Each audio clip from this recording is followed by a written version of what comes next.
الحمد لله رب العالمين والصلاة والسلام على سيد الأنبياء والمرسلين ما بعد. صحابہ کہتے ہیں تعلمنا الایمان قبل ان نتعلم القرآن، ہم نے ایمان کو پہلے سیکھا اور پھر قرآن کو ہم نے سیکھا۔ تو حدیث پڑھتے ہوئے بار بار اپنے دل کی دنیا پہ کام کرنا بڑا ہی ایک اہم عمل ہے، جس کی ہم کوشش کرتے ہیں کہ جس کے اوپر ہم کام کرنے کی اور دیکھنے کی کوشش کرتے ہیں۔ آج جو میں بات آپ کے ساتھ کرنا چاہ رہا ہوں بڑی عجیب ہے، اس پہ انشاءاللہ ایک الگ سے پورا سیشن بھی ہم کریں گے۔ قرآن مجید کا آج میں تلاوت کر رہا تھا تو میرا ایک پیٹرن ہے جو میں نے آج بہت زیادہ محسوس کیا اسے، کہ قرآن پڑھتے ہوئے میں ایک ایک سپارہ پورا پڑھ جاتا ہوں، اور ہوتا یہ ہے کہ ذہن جو ہے وہ زندگی کے ایسے واقعات اور ایسے ماضی اور ایسی چیزوں کے اندر جو ہے وہ کہیں گھومتا پھرتا ہے، جو بڑی تکلیف دہ ہوتی ہیں، جو بڑی یادیں دکھ لیے ہوئے ہوتی ہیں، اور یوں پورا سپارہ جو ہے وہ گزر جاتا ہے۔ تو بسا اوقات جو ہے وہ محسوس ہوتا ہے کہ میں قرآن سے کنیکٹ ہوں، لیکن وہ ٹائم بڑا ہی شارٹ سا ہوتا ہے، بڑا ہی محدود سا ہوتا ہے۔ پھر دوبارہ جو ہے دماغ کسی بھی ایسے واقعے، ایسے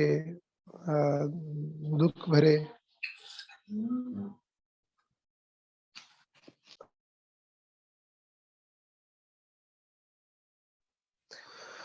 تو کسی بھی ایسی چیز کے اندر پھر دوبارہ جو ہے وہ چلا جاتا ہے، اور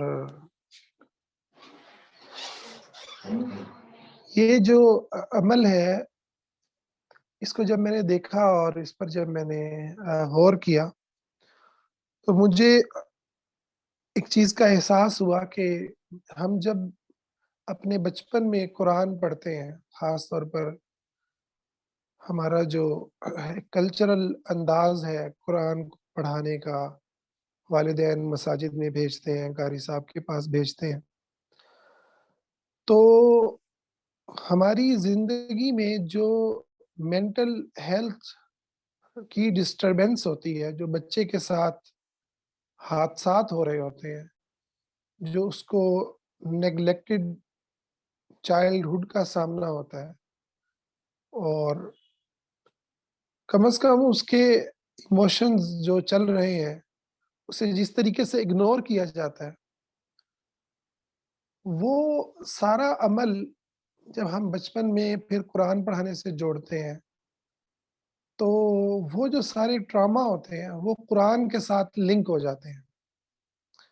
یعنی ایک بچہ اب جب قرآن پڑھ رہا ہے تو وہ تو قرآن کو نہیں سمجھ رہا قرآن کیا کہہ رہا ہے، ٹھیک ہے، تو اس کے ذہن کو کچھ نہ کچھ تو کرنا ہے، اس کے ذہن کو کچھ نہ کچھ تو سوچنا ہے، تو وہ پھر وہ باتیں شاید وہ اپنے ماں باپ سے نہیں کر پاتا، وہ شکوے شکایتیں، وہ دکھ کو محسوس کرنا جو وہ جس کی اسے اجازت نہیں ہوتی، یا جس کی وہاں سپیس نہیں دی جاتی کہ وہ اپنے دکھ کو منا سکے، اپنے دکھ کو محسوس کر سکے، اپنے دکھ کو زبان پہ لا سکے، تو چاہے لڑکی ہے چاہے لڑکا ہے، تو وہ آپ طور پر دیکھیں کہ وہ بچپن میں اب جو قرآن کے ساتھ وقت گزرنے کا جو عمل ہے وہ ان سوچوں کے ساتھ جو ہے اٹیچ ہو جاتا ہے۔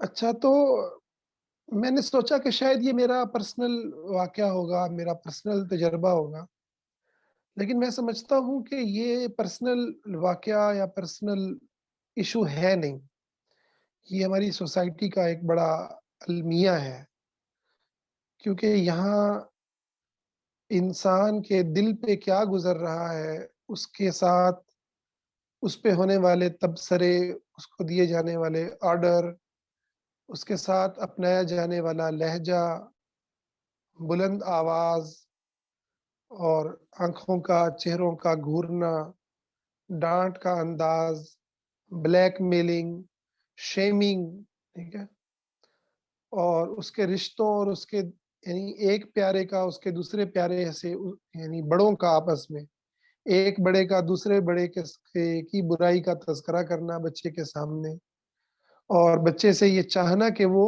اس کا ساتھ دے۔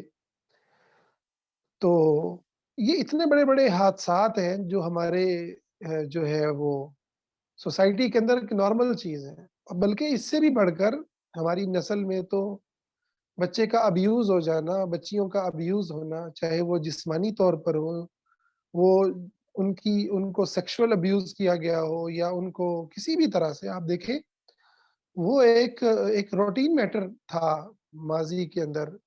اب تو شکر ہے کہ کچھ اویئرنیس بڑھی ہے، لیکن آج بھی دیہاتوں میں بچے انسیف ہیں، بچیاں غیر محفوظ ہیں۔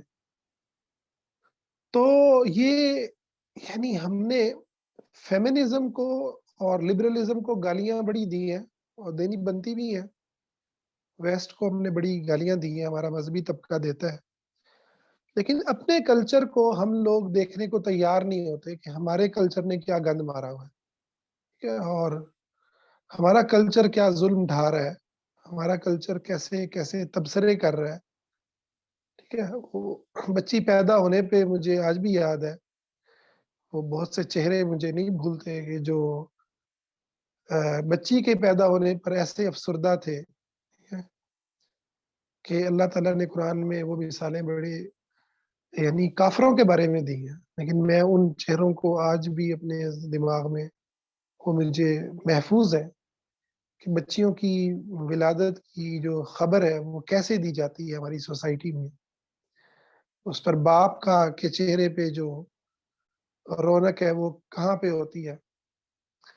تو ایک نہیں ہزاروں یہ غم ہے جو ایک بچہ لے کے جوان ہوتا ہے، اور قرآن کو پڑھتے ہوئے وہ ایک ایسا وقت ہوتا ہے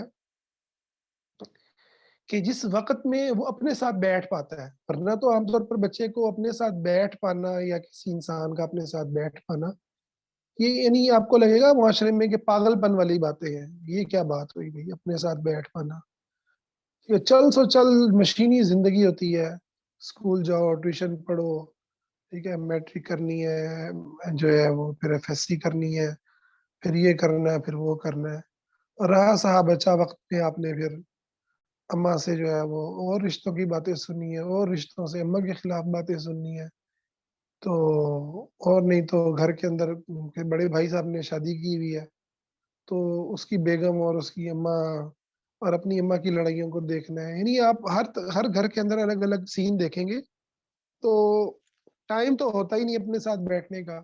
تو قرآن ایک ایسی چیز ہے کہ جہاں پر نا زبان سے تو الفاظ نکل رہے ہوتے ہیں، مگر دماغ جو ہے وہ، میرا گمان ہے اور میں چاہتا ہوں آپ لوگ اس کے اندر پارٹیسپیٹ کریں، تو قرآن کے ساتھ دماغ ہوتا نہیں ہے، بلکہ مجھے ایک بڑا دکھ ہے اس چیز کا، اور میں اس پر بڑا کام کر رہا ہوں کہ ہم اگر قرآن پڑھتے ہوئے روتے بھی ہیں نا، تو یقیناً اس کے اندر ایک حصہ تو ہوتا ہے اللہ تعالیٰ کی خشیت کا، جنت اور جہنم کا، لیکن مجھے لگتا ہے کہ بہت ساری جگہوں پر ہم شاید اپنے کچھ دکھوں کو دیکھ کے رو بھی رہے ہوتے ہیں، ہے نا، اپنے بہت سارے دکھ ہمارے جو ہیں وہ زخم جو ہیں وہ تازہ ہو رہے ہوتے ہیں، اور ہم ان کو دیکھ کے جو ہے وہ رو رہے ہوتے ہیں۔ تو یہ بڑی ایک جو ہے وہ بہت بڑی حقیقت ہے۔ تو اللہ سے جڑنا اور اللہ کے کلام سے جڑنا اور خالص ہو کے جڑنا، اللہ سے محبت کرنا، اس میں میں یہ نہیں کہہ رہا کہ ہمارے جو دکھ ہیں ہم خدا کے سامنے نہ رکھیں، ٹھیک ہے، یہ بالکل درست ہے کہ اپنے دکھوں کو اللہ کے سامنے رکھنا، اپنے شکوے اپنے رب سے کرنا، اور اپنے غموں کو اپنے اللہ تعالیٰ کے سامنے کھولنا اور رونا، یہ بہت بڑی عبادت بھی ہے۔ یہ اللہ تعالیٰ سے کنیکشن بھی اس سے ہمارا قائم ہوتا ہے اور اس کی ہماری بہت بڑی عبادت بھی ہے۔ لیکن سوچنے کی بات یہ ہے کہ یہ غم ہمیں کوئی کافر نہیں دے رہے، قریش مکہ نہیں دے رہے یا ان کی کوئی نسلیں نہیں دے رہی۔ سبحان اللہ! یعنی جو آپ کو قرآن پڑھانے بھیج رہا ہے، ٹھیک ہے، جو گھر کے بڑے آپ کو تعلیم کے لیے بھیج رہے ہیں، ٹھیک ہے، جو چاہتے ہیں آپ حافظ قرآن بن جائیں، جو استاد آپ کو حفظ قرآن پہ پڑھا رہا ہے، وہی آپ کو غم دے رہا ہے، وہی آپ کو دکھ دے رہا ہے۔ کہیں وہ ڈنڈوں سے دکھ دے رہا ہے، کہیں وہ ایک بچے کو دوسرے پر فوقیت دے کے دکھ دے رہا ہے، اور یہ میں بڑا نوٹ کرتا ہوں، بچپن سے نوٹ کرتا ہوں۔ آج ہی مساجد میں جاؤں تو مجھے یہ بڑا محسوس ہوتا ہے کہ جو بچہ ذرا جو ہے اپنا خیال رکھتا ہو، ٹھیک ہے، یا جو تھوڑا سا مالدار ہو، ٹھیک ہے، وہ استاد جو ہے نا اس کے ساتھ ہنس کے باتیں کر رہا ہوگا، اور جو بچہ جو ہے تھوڑا ڈاؤن ہو، ٹھیک ہے، اس کو اگنور کیا ہوا ہوگا۔ تو یہ اگنورینس ہمیں اپنے گھروں میں، اپنے رشتوں میں، اپنے استادوں میں، ہر جگہ پہ ہمیں ملتی ہے، ٹھیک ہے، یا ہمیں وہ توجہ ملتی ہے، وہ چھوٹا سا طبقہ ہوتا ہے، چند لوگ ہوتے ہیں، 20-25 لوگوں کے اندر ایک دو بندے ہوں گے، یا گھر کے اندر بھی چند لوگ ہوتے ہیں جو ہیرو بنتے ہیں، باقی تو بیچارے جو ہے نا اگنور ہوتے ہیں۔ تو یہ جو غم ہے یہ ہمارے بڑے ہی ہمیں دے رہے ہوتے ہیں، کہ یہ جو غم اور دکھ ہے یہ کہیں اور سے نہیں، ہمارے اپنے رشتوں سے، اپنے خونی رشتوں سے آ رہے ہوتے ہیں۔ تو اور ہم انہی کے قرآن کو بھی انہی سے جوڑ کر جو ہے اپنے قرآن کو ہم پڑھ رہے ہوتے ہیں، اس لیے قرآن ہمارے اندر کوئی بہت بڑا انقلاب پیدا نہیں کرتا کہ قرآن کے بارے میں جو باتیں مشہور ہیں نا، قرآن پڑھو تو نیند آ جاتی ہے، یہ غلط باتیں نہیں ہیں، مطلب ایسا ہوتا ہے ہمارے کلچر میں، ایسا ہی ہوتا ہے کہ قرآن تو واحد وہ چیز ہوتی ہے نا جب آپ اپنے ساتھ بیٹھے ہوئے ہیں تو آپ کو ریلیکسیشن مل رہی ہے تو نیند ہی آنی ہے نا، کیا ہوگا، ہے نا؟ آپ چلو شکر ہے کہ اس ٹائم پہ آپ کسی ٹراما کے اندر نہیں ہیں۔ جبکہ حقیقت یہ ہے کہ ہم قرآن بھی اس استاد سے پڑھ رہے ہوتے ہیں، ان میں بھی ایک بڑی تعداد جو ہے آپ کو ایک ٹراما ہی دے رہی ہوتی ہے۔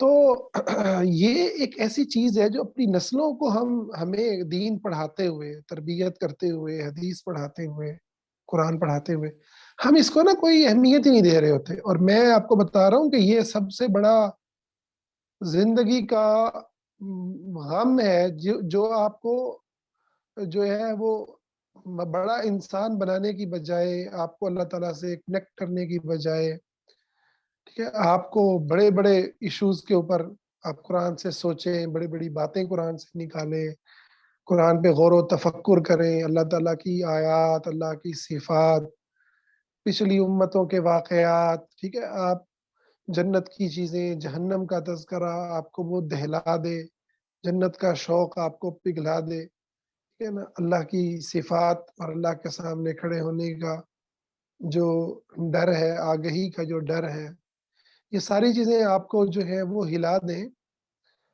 اور کھڑا کر دیں، آپ امت کے شیر بن کے جھپٹیں، اقبال کے شاہین بنے، اس کی بجائے ہم جو ہے وہ اپنے یعنی رشتوں سے ملے ہوئے جو غم اور دکھ ہے، ہم ایک لمبا عرصہ انہی کو ہی جو ہے نا انہی زخموں کو بس دیکھتے رہتے ہیں، ہیل تک نہیں کر پاتے، ہے نا، ہیل تک نہیں کر پاتے۔ تو یہ ایک بہت بڑی حقیقت ہے، اور اس کو میں نے آپ کے ساتھ اس لیے شیئر کیا کہ ہمیں اپنے اوپر کام کرنا چاہیے، ہمیں کم از کم اپنی نسلوں کو آگے ٹراما نہیں دینے، ٹھیک ہے، اور قرآن کو پڑھتے ہوئے ہمیں ان چیزوں کو اپنے ذہن میں رکھنا ہے کہ ہمارا جو دماغ بار بار جا رہا ہے، ٹھیک ہے، اور ہم گم ہو جاتے ہیں، اور جب ہم نکلتے ہیں تو پتہ لگتا ہے کہ پونا سپارہ تو پڑھ چکے ہیں، ٹھیک ہے نا، یا آدھا سپارہ تو ہم پڑھ چکے ہیں، یا 2 ورقے تو ہم پڑھ چکے ہیں، اور ان میں سے ایک لفظ کے اوپر بھی ہمارا فوکس نہیں ہوا، ایک کا بھی جو ترجمہ ہے وہ دماغ میں نہیں آیا، ایک کے معنی کو بھی ہم نے نہیں غور کیا۔ تو یہ جو چیز ہے یہ بڑی جو ہے وہ خطرناک ہے ہمارے لیے، ٹھیک ہے، خطرناک اس معنوں میں ہے کہ قرآن کا مقصد میرے حال یہ تو نہیں ہے کہ آپ اس کے اندر گم ہو کے اپنی کہانیاں سوچنا شروع کر دیں. تو ہمیں اگر قرآن سے جڑنا ہے، حدیث سے جڑنا ہے، تو ہمیں اپنی مینٹل ہیلتھ کو بہتر کرنا ہوگا، اس کو مضبوط کرنا ہوگا. اسی پہ اکتفا کرتا ہوں، آپ کی طرف آتا ہوں کہ آپ اگر کوئی اس کے اوپر بات کرنا چاہیں. جی شاہد ہمیں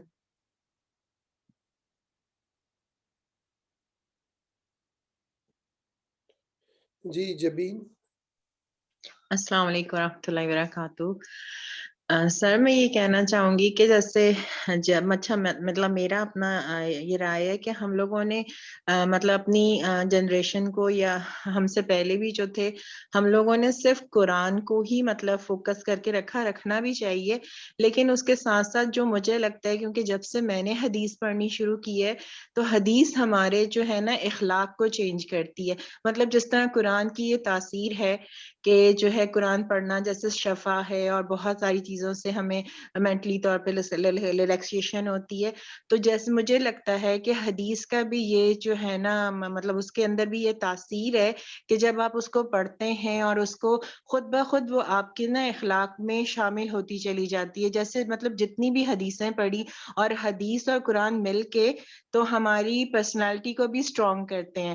مطلب ہمیں دنیا سے بھی فائٹ کرنا سکھاتے ہیں اور اپنے مطلب جو ہمارے اندر تھوڑ پھوڑ ہو رہی ہوتی ہے اس سے بھی جو ہے ہمیں جو ہے اس مطلب مضبوطی دیتے ہیں کہ مطلب دونوں چیزیں مل کے. اور حدیث ہمارا مطلب مجھے یہ فیل ہوا حدیث پڑھ کے کہ ہم لوگوں نے یہ بڑا مطلب وہ مطلب ایک طرح سے ظلم میں سے کہتی ہوں کہ ہم لوگ قرآن کہتے ہیں کہ قرآن پڑھیں وہ بھی صرف پڑھنے کی حد تک.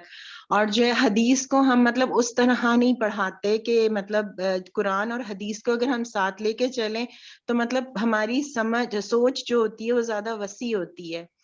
تو مطلب میرا اپنا اس کے بارے میں جب سے میں نے پڑھا یہ مطلب میرا ہے. نہیں بالکل، یہ آپ نے بہت اچھی بات کی. چونکہ اس میں ایک چیز میں ایڈ کر دوں گا کہ حدیث کو چونکہ آپ تلاوت نہیں کرتے ہے نا، قرآن کو تلاوت کرتے ہیں تو آپ کا دماغ جو ہے نا وہ کہیں اور چلا جاتا ہے. ٹھیک ہے، جیسے میں نے بات کی.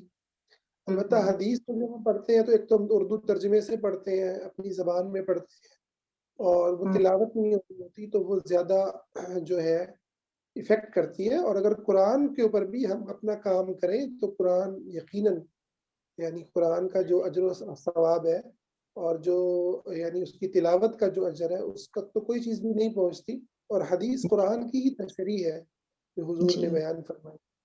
تو مقصد یہ ہے کہ ہم اپنے ٹراما کو ہیل کریں، اپنے ٹراما کو دیکھیں، اپنے آپ اپنی چیزوں کو دیکھیں. اور اگر ہمارے کوئی غلط پیٹرنز بن چکے ہیں تو بجائے اس کے کہ ہم مسلسل ظلم سہتے رہیں، نئے نئے حادثات کا شکار ہوتے رہیں اور زخم لگوانا ایک پیٹرن ہے پورا. تو زخم لگا کے ہمیں اطمینان ملتا ہے. اپنے آپ کو غلط کہنا یہ بھی ایک پیٹرن ہے. ٹھیک ہے، یہ بہت سارے پیٹرن ہیں جو ہمارے بچپن سے ڈیولپ ہوتے ہیں کہ ہمیشہ ہی اپنے آپ کو غلط کہنا ہے، غلطی اپنی ہی نکالنی ہوتی ہے. تو اس طرح کے نا بہت سارے پیٹرنز ہیں جو بعض لوگوں میں اوور کانفیڈنٹ ہوتے ہیں، وہ ان کے اور پیٹرنز ہوتے ہیں. لیکن موسٹلی جو لوگ دبے ہوئے لوگ ہوتے ہیں جو دبتے ہیں ان کے یہ پیٹرنز ہوتے ہیں کہ اپنے آپ کو غلط کہنا، گلٹ میں جانا، اپنے آپ کو جو ہے وہ دوسرے بندے کو چاہے وہ جو ہے ظلم بھی کر رہا ہو، ٹھیک ہے نا، اس کو روک نہ پانا.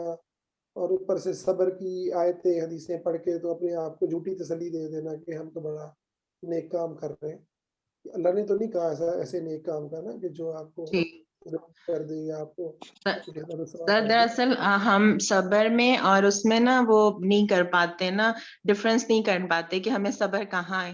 صبر جہاں اللہ تعالیٰ کے حکم ہے، اللہ تعالیٰ کی کہیں سے آزمائش پہ تو اس پہ ہے.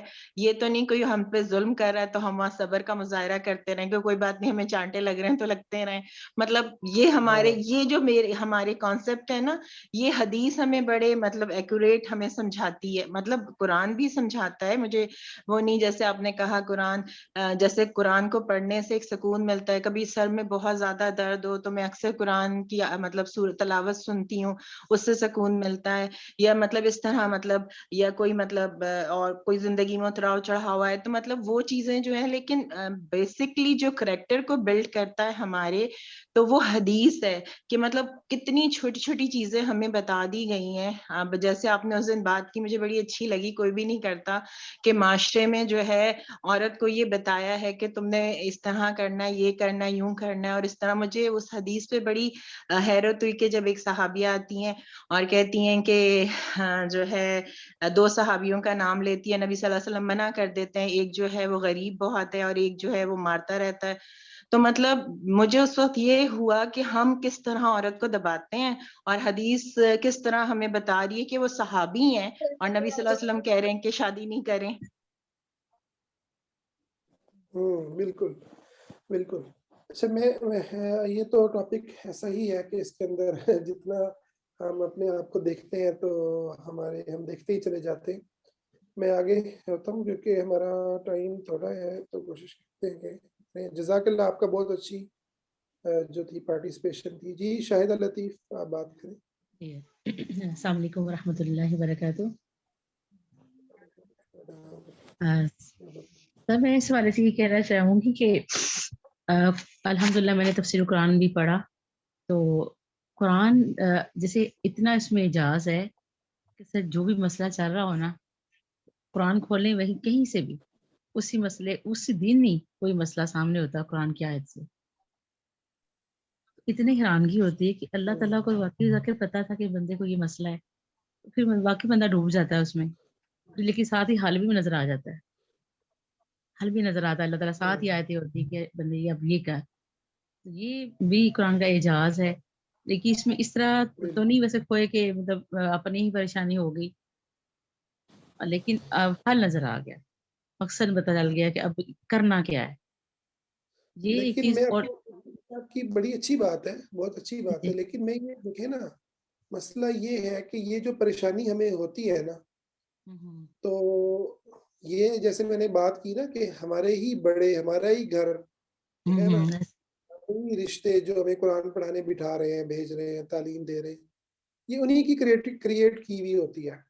ٹھیک ہے, ہاں جی, تو بجائے اس کے کہ ہم اس ظلم کو, اس زیادتی کو, ان پیٹرنز کو چینج کریں, ٹھیک ہے نا, اگر ہم اپنے آپ کو نا اسی پہ ڈال دیں گے نا کہ بس ہم اپنے روز مرہ کے جو ایشوز ہیں اور گھر کے جو مسائل ہیں, ٹھیک ہے, تو قرآن سے بس ہم وہی حل کرتے رہیں, ٹھیک ہے نا, تو ہم پھر کبھی بھی بڑے لیول پر نہیں جا پاتے, نہیں جا ٹھیک ہے نا, سکتے. پھر ہم ادھر ہی گھومتے رہتے ہیں. میں یہ نہیں کہہ رہا کہ قرآن سے ہم شفا نہ لیں, قرآن سے یقیناً شفا لیں, لیکن قرآن آپ کو کچھ مستقل حل بھی بتا رہا ہے. قرآن یہ تو نہیں کہہ رہا کہ بس آپ جو ہے نا وہ مارے کھا کے آتے رہو اور مجھے پڑھ کے جو ہے نا سکون لیتے جی رہو. بس جی, تو میں ایسا نہیں اسی کہہ میں رہا, آپ کو کیونکہ کہنا چاہ رہی تھی کہ اب گھر میں ذرا ہم بھی گھر والے ہیں, تو ایسے مسئلہ ہوا نا, تو میں ماشاءاللہ اب میرے پاس ادارہ بھی ہے, الہدا سے ہوں, تو وہاں پہ برانچ کھولی, گھر میں مسئلہ ہو گیا, مجھے کہنے لگے کہ تم تو قرآن والی ہو, صبر کرو. میں کہ قرآن نے تو ٹھیک ہے کہا صبر کریں,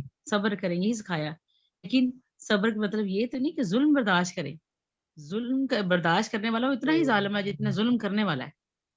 ظلم تو برداشت کرنے کے قرآن جی میں نہیں کہا, یہ قرآن نہیں بتایا مجھے کہ حق کے لیے کھڑے ہو جانا ہے. تو الحمدللہ یہ بھی تھا کہ قرآن نہیں جواب کرنا سکھایا, ورنہ ظلم واقعی ظلم ہے وہ, اور وہ ایسا ایک پیٹرن بن گیا کہ جو دیندار لوگ ہیں نا وہ برداشت ہی کریں, ان پہ ہم ظلم کرتے رہیں.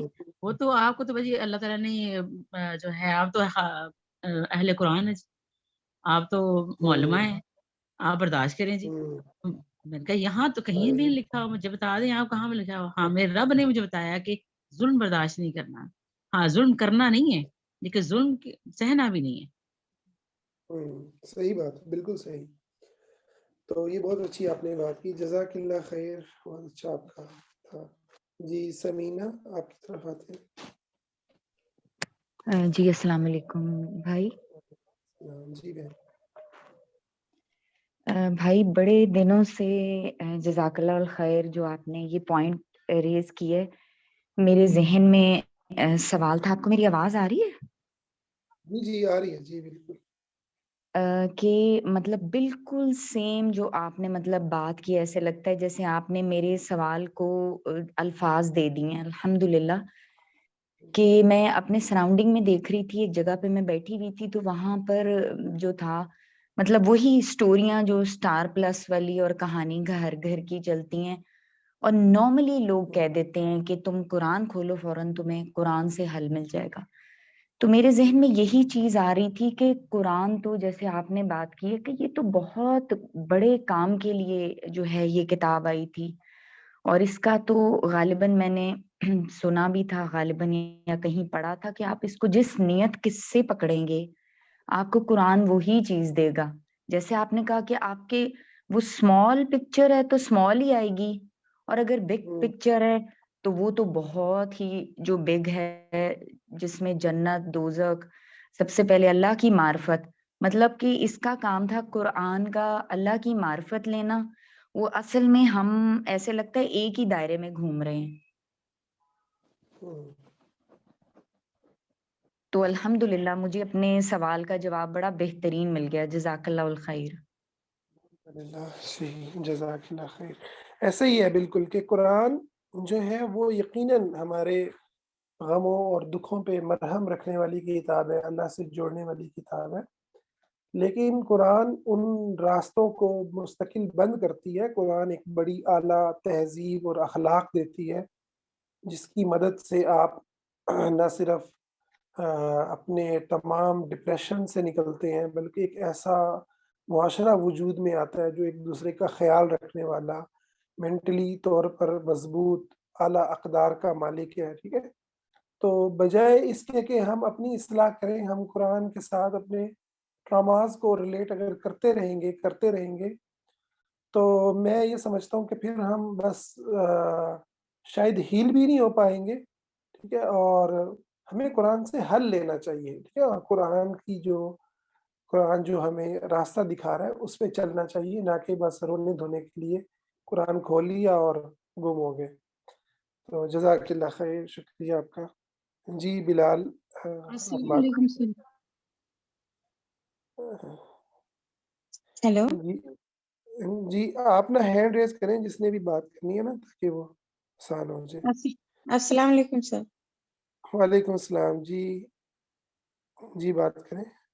سر کہہ رہی ہوں کہ میں الحمدللہ بہت دنوں سے مطلب میں تلاوت کر رہی تھی قرآن شریف کی، تو ایسا ہوا ہے نا کہ مطلب 1-2 ماہ ہو گیا ہمارے اندر اتنا بے چینی ہو جا رہی ہے کہ میں نے کبھی کبھی نماز میں بھی دل نہیں لگ رہا ہے اور تلاوت کرنے میں بھی. ایسا کیوں ہو رہا ہے؟ میں بہت پریشان ہوں. 2 روز 3 روز ایسا ہوتا ہے اور اس دیکھیں کے بعد جی پوری بات کریں. جی آج مطلب کہ 2 دن 3 دن ایسا ہوتا ہے، پھر ایک دن میں نے صحیح ہو جاتا ہے. آج الحمدللہ آج نماز پڑھی ہوں تو آج ایک دم سکون سے پڑھی ہوں اور تلاوت بھی اچھا سے کی ہوں. لیکن ایسا ہو جاتا ہے کہ کبھی کبھی ایک دم اس کو ہاتھ میں پکڑتے ہی اتنا بے چینی کہ من کرتا ہے کہ کب رکھ دے اس کو. اور نماز میں بھی اسی طرح ہو جا رہا ہے، لگ رہا ہے کہ کوئی ایک دم بھگا رہا ہے نماز پر سے، ماشاءاللہ پر سے. اچھا، اصل میں نا انسان کا ایمان بلند بھی ہوتا ہے اور کم بھی ہوتا ہے. ٹھیک ہے، جی اور دوسری چیز یہ ہے کہ ہم اپنے جو مسائل ہیں نا، ہمارے جو ہمیں پریشانیاں ہیں، جی جب جی انہیں ہم حل نہیں کرتے، ان کا اب ایک آدمی کو بھوک لگی ہے، اب وہ روٹی نہیں کھا رہا. ٹھیک ہے، تو لازمی بات ہے کہ اس کی جی طبیعت میں بہت انقباض ہوگا، طبیعت کے اندر ایک بے چینی ہوگی، گھبراہٹ ہوگی. اگر اب وہ اس کے ساتھ قرآن پڑھے گا، لازمی بات ہے کھانا کھا کے پڑھے گا اور بھوکا پڑے گا تو فرق پڑے گا.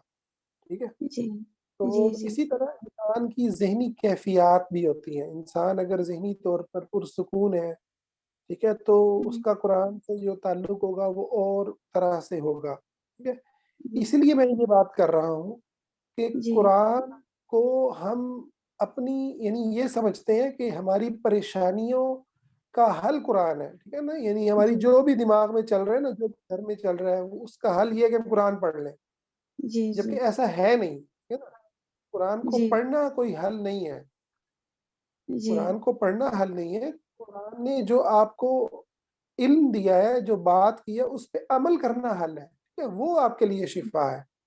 تو اگر قرآن جی یہ کہہ رہا ہے کہ جی کلو وشربو، کھاؤ اور پیو، ولا تسرفو، اور ضائع نہ کرو، اس کا مطلب یہ ہے کہ بھوک لگی ہے تو کھانا کھاؤ، ٹھیک ہے نا، کھانا جی نہیں ہے تو کھانا کماؤ، ٹھیک ہے نا۔ تو اگر ایک بندہ جی کہ یار نہیں میں تو بس قرآن پڑھ کے سکون لوں گا، تو کہیں گے یار تم بیوقوف ہو، قرآن تو تمہیں یہ نہیں پہلا پیغام دے رہا۔ ایسے ہی ایک آدمی، ایک بچہ، ایک عورت، ایک کوئی بھی کسی بھی طبقے کا بندہ، وہ اپنے گھر کے اندر اس کے اوپر تبصرے ہو رہے ہیں، یار تم کالی ہو، تم تو ایسی ہو، تم بھدی ہو، تم جی نکٹھو ہو، اس کو 50 باتیں سنا کے آپ اس کو زخمی کر دے رہے ہیں، زخم لگا رہے ہیں نفس کو انسان کے۔ اب جی آپ جی کہیں کہ وہ عورت یا وہ آدمی یا وہ بچہ، اس کو آپ کہہ رہے ہیں بھائی قرآن پڑھ لے، ٹھیک ہے نا، تو جی قرآن جی کو پڑھنے سے وہ ٹھیک نہیں ہو جائے گا، ٹھیک ہے۔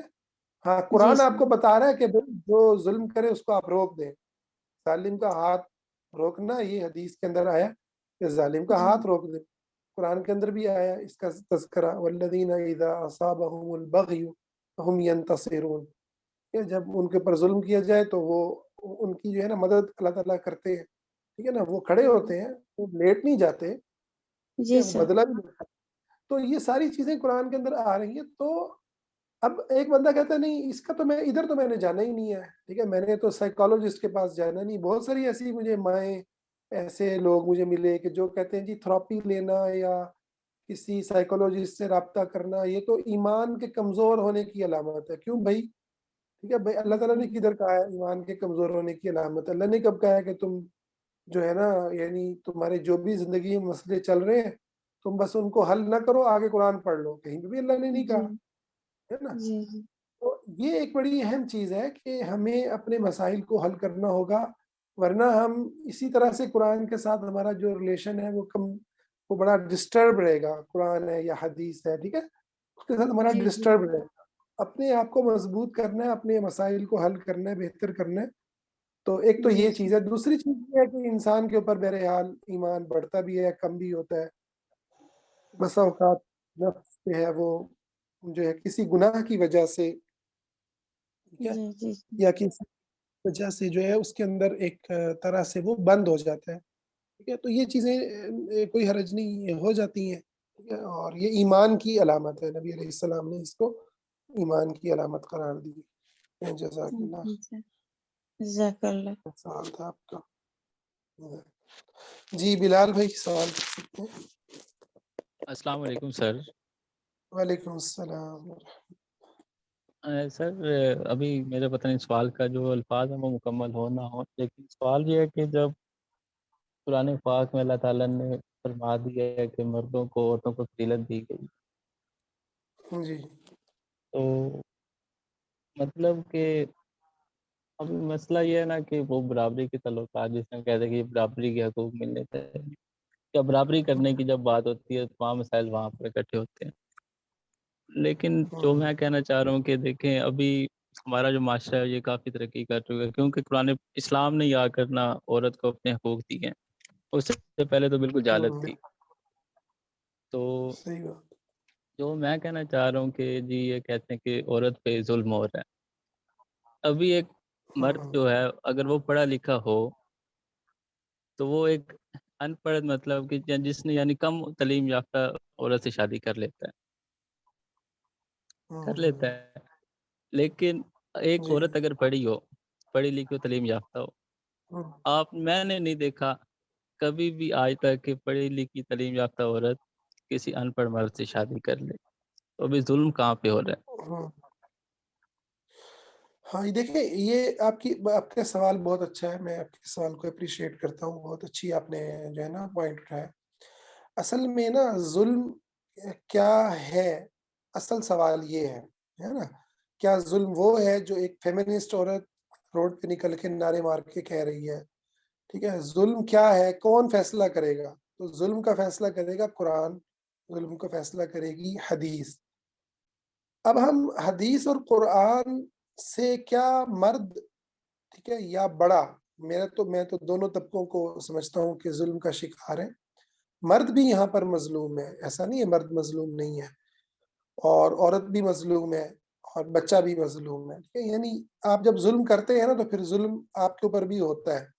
اور بیسیکلی جو ظلم کر رہا ہے ہمارے کلچر میں وہ ظلم کی چکی میں پہلے خود پسا ہوا ہے. ٹھیک ہے، تو ان میں سے کوئی بھی نا پاکستان کا اور انڈیا بر صغیر کا جو مرد ہے وہ اپنی حقوق یا اپنے جو وہ برڈن ڈال رہا ہے کسی عورت کے اوپر وہ قرآن سے نہیں لے رہا. یہ میں آپ کو کنفرم بتا رہا ہوں، وہ کلچر سے لے رہا ہے. اس لیے پاکستان کے اندر ایک سکھ کمیونٹی میں رہنے والا مرد، آپ سکھوں کی فلمیں دیکھ لیں، ٹھیک ہے، ایک بمبئی میں رہنے والا، ایک کسی ہندو فیملی میں رہنے والا جو ہے نا مرد، اور ایک مسلم معاشرے میں یا مسلمان گھرانے میں جوان ہونے والا مرد، ان کے درمیان آپ کو اپنی بیوی سے جو تعلقات ہیں، بیوی کے اوپر جو ڈالی گئی ذمہ داریاں ہیں، جو حقوق ہیں، جو اس کی ڈیمانڈز ہیں، جو اس کی چاہتے ہیں، آپ کو ان تینوں میں کوئی فرق نظر نہیں آئے گا، بڑا فرق نظر نہیں آئے گا. ایک ہی طرح کی باتیں ہوں گی تینوں کی. اس کا مطلب کیا ہے کہ تینوں کا جو مصدر ہے، جو سورس آف نالج ہے اس معاملے کے اندر، وہ اسلام نہیں ہے، وہ کلچر ہے. اب میں مثال دیتا ہوں کہ آپ علم فقہ کو پڑھیں، 700-800 سال پہلے کے فقہا نے لکھا ہوا ہے کہ مرد کے اوپر فرض ہے، واجب ہے، عورت کا یہ حق ہے کہ عورت کو الگ کچن، واش روم، کمرہ یہ عورت کو دیا جائے. بڑے بڑے فقہا کے آپ کو اقوال مل جائیں گے جس میں کسی بھی طرح کی انٹرفیئر کسی اور بندے کی نہ ہو، نہ لڑکے کے ابا کی، نہ اماں کی، نہ بہن بھائی کسی کی نہ ہو. ٹھیک ہے، اب اس بات کو ذرا آپ کر کے دیکھیں سوسائٹی میں تو کیا کہے گی سوسائٹی؟ یہ یار یہ دیکھو فیمنزم کی باتیں کر رہا ہے. اور بھائی یہ میں نہیں کر رہا، یہ علماء جو آج سے کوئی 1000 سال پہلے آئے تھے نا، حضور کے زمانے کے بعد کے جو صحابہ تابعین تبع تابعین، ان کے پیچھے پیروکار، یہ فقہی مذاہب آپ کو ان کے فتاوی مل جائیں گے، سب کے سب یہ باتیں کر رہے ہیں کہ بھائی عورت کا الگ رہائش، عورت کا حق ہے، پرائیویسی عورت کی اس کا حق ہے. تو ایک نہیں، اس کے اوپر تو میرے کافی سارے لیکچرز موجود ہیں، بے شمار آپ کو ایسے مسائل نظر آئیں گے جہاں عورت کو کیا کی جو حیثیت ہے وہ ایک نوکرانی کی ہے. تو کیوں آپ شادی کیوں کرتے ہیں؟ وہ کہتے ہیں نا پنجابی کے اندر نا، بھئی کوئی ہوئے ہوئے جڑی چولہا سانبھ لوے تے بس میں اسی ریسٹ ماری. بھی چولہا سانبھنا یعنی شادی کا مقصد کیا یہ ہوتا ہے؟ ٹھیک ہے، بلکہ کئی ایسے مرد میں نے دیکھے ہیں کہ ان کو اگر ہم رکھ لیتے ہیں نا، کوئی آیا رکھ لی گھر میں کوئی کام کرنے والی، تو وہ مرد صاحب کی جو مردانگی ہے نا وہ خراب ہو رہی ہوتی ہے. یعنی بھائی وہ پے کر سکتا ہے، پے کر کے اس نے کوئی رکھ لیا ہے جو گھر میں کچھ کام شام کر رہا ہے، وہ کہتا ہے نہیں، اگر تم نے میری محبت لینی ہے نا تم اپنے ہاتھ سے کام کرو، 4 بچے بھی پیدا کرو، ان بچوں کو بھی پالو، ان کو بھی عمل میں اٹھاؤ، ان بچوں کی تربیت بھی کرنی ہے، ان بچوں کو جو ہے نا صاف ستھرا بھی رکھنا ہے، اور ساتھ کے اندر گھر کے سارے کام بھی کرو. یعنی یہ میں کچھ مردوں کی مینٹیلٹی بتا رہا ہوں. آپ دیہاتوں میں چلے جائیں، آگے چلتے چلے جائیں، آپ کو بے شمار مسائل نظر آئیں گے جو یہاں عورتوں پہ ظلم واقعتاً ہو رہا ہے. بہنوں کو وراثت میں حصے نہیں ملتے. اچھا، اور صرف یہ نہیں کہ اس کے اوپر ظلم ہو رہا ہے، آپ آگے بڑھیں نا. اب میں آپ کو بڑی عجیب بات بتانے لگا ہوں.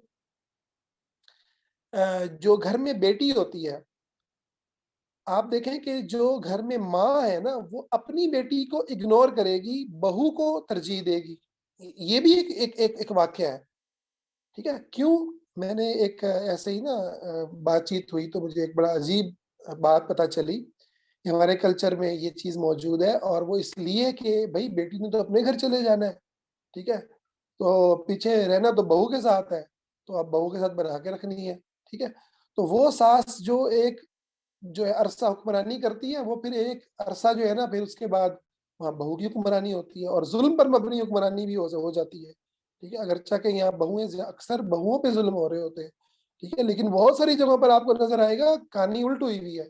ٹھیک ہے، یا یوں کہیں زندگی کے ایک حصے میں بہوؤں پہ ظلم ہوتے ہیں، پھر بہویں رگڑے لگا رہی ہوتی ہیں، پھر ساسیں بہوؤں کے رحم و کرم پہ ہوتی ہیں. تو اگر یہ اسلام سے آپ نے لیا ہو مرد نے کہ یار گھر کی ذمہ داری، کام کاج، یہ بنیادی طور پر بیٹے کی ذمہ داری ہے، اب بیوی کر رہی ہے تو اس کا احسان ہے. ٹھیک ہے، تو اور اماں کو اس نے عزت دی ہو، ٹھیک ہے، اور کوئی آیا کام کر رہی ہے، نوکرانی کام کر رہی ہے، تو اس کے اوپر اس نے کھلے دل سے اس کو قبول کیا ہو، تو ماحول ہی کچھ اور ہو. لیکن مسئلہ یہ ہے کہ ہمارے پاس لڑنے کو، پریشان ہونے کو اس کے علاوہ ٹاپکس کیا ہے نا. فلسطین میں کیا ہو رہا ہے، انڈیا میں کیا ہو رہا ہے، مطلب ہے دنیا بھر کے مسلمانوں کے ساتھ کیا چل رہا ہے، چائنا میں کیا چل رہا ہے، اس سے ہمارا کیا لینا دینا. ہم ایک امت تھے، ٹوٹ کے ہم ملکوں میں بٹ گئے، تقسیم ہو گئے، ٹھیک ہے نا. اب اپنے ملک کے مسئلے ہی نہیں حل ہوتے، اس پہ ہی پتہ نہیں کیا 100 مسئلے ہیں. تو ہم نے کیا کردار ادا کرنا ہے. تو اس لیے ہماری ساری زندگی کا چکا جو ہے نا وہ اسی مسئلوں کے گرد گھومتا ہے. تو میں سمجھتا ہوں کہ یہ بات صحیح نہیں ہے کہ یہاں پر ظلم نہیں ہو رہا، ظلم بے انتہا ہو رہا ہے. اور پھر مرد پہ بھی ظلم ہوتا ہے، ٹھیک ہے نا. پھر وہ عورت جو ہے وہ مرد کو اپنی پراپرٹی سمجھتی ہے، ٹھیک ہے. جب آدمی عورت کو اپنی پراپرٹی سمجھے گا نا، ٹھیک ہے، تو پھر ایک وقت آتا ہے کہ پھر جب بچے ہو جاتے ہیں تو پھر عورت جناب تالیاں مار کے مرد کو دیکھ رہی ہوتی ہے. میں نے ایک انٹرویو لیا ہمارے گاؤں میں ایک امیر، ان سے بات چیت ہوئی، میں بڑا حیران ہوا. اس نے مجھے کہا کہ یار میں نے چوری شادی کی ہوئی ہے اور میرے نہ لڑکی کے اماں ابا کو پتا ہے نہ میرے گھر والوں کو. میں نے کہا یار تم عجیب آدمی ہو، تم علاقے کے بڑے ہو، ٹھیک ہے نا، مالدار ہو، تم نے کیوں ایسے کیا ہوا ہے. وہ کہتا ہے کہ بھائی میں شادی اگر اپنی بیوی کو بتاؤں گا تو میری بیوی میرے بچوں کو، جوان میرے بچے ہیں، ان کو لے کے اپنے گھر چلی جائے گی، میرے بچے میرے خلاف ہو جائیں گے، میری زندگی کا سرمایہ تو میرے بچے ہیں، وہی میرے نہیں رہیں گے، ٹھیک ہے نا. میری اولاد ہی میری نہ رہی، میرا پیچھے کیا رہ گیا، میرے اماں ابا نے مجھے الگ جوتے مارنے ہیں. تو اس سے اچھا یہی ہے کہ میں جو ہے نا یہ چوری چھپے میں یہ کام چلا رہا ہوں. میں نے کہا اس کو تو زنا کہتے ہیں، تو آپ جو مرضی اس کو نام دیں، ٹھیک ہے، لیکن ہے تو یہ حرام کام ہے، ٹھیک ہے. تو مسئلہ یہ ہے کہ پھر آدمی رگڑے کھا رہا ہوتا ہے، کیونکہ آپ نے ایک عورت کو اپنی پراپرٹی بنایا ہوا ہے، ٹھیک ہے نا. عورت کو یہ تھوڑا ہے کہ عورت ایک الگ حیثیت رکھتی ہے، اس کے اپنے رشتہ دار ہیں، اس کے اپنے دوست ہیں، اس کی اپنی کوئی پرسنل زندگی ہے. کوئی پرسنل زندگی نہیں ہوتی پاکستان کے اندر عورتوں کی. ساری زندگی جو ہے نا وہ مرد اور پھر اس کے بچے، اس کے اپنے بچے اور پھر ان کے گرد گھومتی ہے. اور پھر اس کے سارے مسئلے جو ہوتے ہیں وہ اسی گھر کی 4 دیواری کے اندر ہوتے ہیں. اس نے یہ کہہ دیا، اس نے وہ کہہ دیا. تو ہم چاہتے ہیں کہ عورت اور آدمی کو کم از کم یہ تو سمجھایا جائے، اور تم اللہ تعالیٰ کے بندہ ہونے میں تو دونوں برابر ہو، انسان ہونے میں تو دونوں برابر ہو. دونوں نے اپنی اپنی قبروں میں جانا ہے کہ وہ مرد کے ساتھ دفن ہو جائے گی، کہ مرد جواب دے گا اس کی طرف سے قبر میں، اور دونوں کے سیم سوال ہے کہ اس کا کوئی اور سوال ہوگا، اس کا کوئی اور سوال ہوگا. بھائی ذمہ داریاں الگ الگ ہیں، یہ بات ٹھیک ہے، لیکن بطور انسان ہونے میں برابر ہونا، مسلمان ہونے میں برابر ہونا، اس میں کوئی شک نہیں ہے. اور بعض جگہوں پر جہاں مرد کو فضیلت ہے وہاں عورت کو فضیلت ہے. نا ماں جب عورت بنتی ہے تو اس کے پاؤں کے نیچے جنت ہے. یہ فضیلت مرد کو کہاں حاصل ہے؟ جب وہ ماں بنتی ہے تو 3 گنا اس کی فضیلت بچے کے اوپر، اس کا حق زیادہ ہے باپ کی نسبت، ٹھیک ہے. یہ باپ کو کہاں حاصل ہے؟ اور بعض جگہوں پر باپ کو حاصل ہے، جیسے قرآن میں اللہ نے کہا کہ ولی رجالی علیہن درجہ، رجال علیہن درجہ، بالکل. تو مردوں کو ان پر ایک درجہ فضیلت ہے. اور کیوں؟ کہ وہ کماتے ہیں، وہ ان کے اوپر وہ فضیلت کے ساتھ ان کے اوپر 50 ذمہ داریاں بھی ہیں. تو میرا خیال ہے کہ اس ایشو کو بطور ہمیں مسلمان دیکھنا چاہیے. وہ یہ جو قمر خلیل، کیا نام ہے اس کا جو اداکار ہے، اس نے کافی پچھلے دنوں میں فیمنسٹ ایک عورت پر رگڑا لگایا تو ٹی وی پر آیا. تو لیکن اس کی جو ساری باتیں ہیں، وہ بہت ساری باتیں ٹھیک کر رہا تھا، لیکن ان باتوں کی جو بنیاد ہے وہ شریعت نہیں ہے. ٹھیک ہے نا. آپ مردانگی کو اگر ابھاریں گے، اور ہمارے کلچر کا جو فنامنا ہے وہ مردانگی ہے نا. یہاں پہ مرد کھڑا ہوا مردانگی کے فلسفے کے اوپر، تو اس کے نتیجے میں فیمنزم ہی آئے گا نا. پھر کیا کریں گے اس طوفان کے سامنے؟ کچھ بھی نہیں کر سکتے آپ. تو اس کا حل ہے اسلام، ٹھیک ہے نا. اسلام جو دونوں کو تکریم دیتا ہے، دونوں کو ان کے دائرے بتاتا ہے، دونوں کو جینے کا طریقہ سکھلاتا ہے.